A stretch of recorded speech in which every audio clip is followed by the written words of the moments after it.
droit le retient.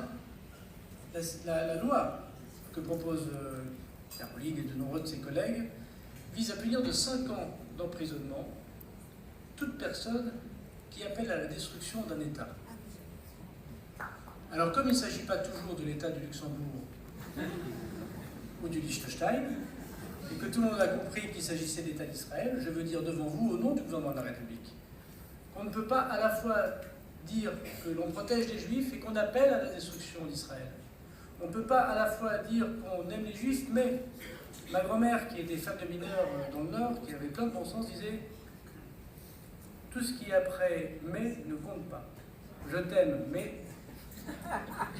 J'aime les Juifs, mais la politique d'Israël, c'est en général mauvais signe. » Bien sûr qu'on peut critiquer la politique du gouvernement israélien, c'est une démocratie représentative, c'est tellement vrai qu'il y a des opposants, et qu'il y a chaque semaine des manifestations dans les rues d'Israël pour s'opposer à la politique israélienne. Ça, c'est la vie normale, et il faut évidemment connaître au minimum un ou deux hommes politiques israéliens, monsieur le représentant de l'ambassade d'Israël, pour savoir que tout le monde n'est manifestement pas d'accord en Israël. D'ailleurs, Israël ne serait pas d'accord si tout le monde était...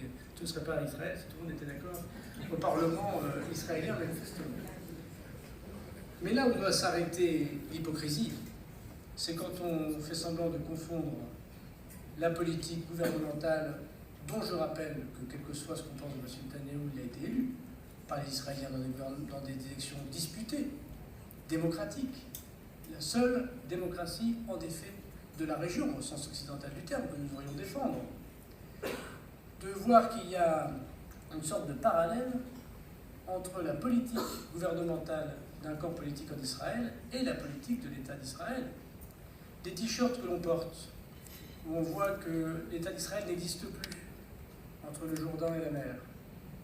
Les propos, et ce n'est pas que la France insoumise qui les porte malheureusement, les propos que l'on soutient en imaginant que ça armera le bras, ici de l'Iran, là peut-être de terrorisme.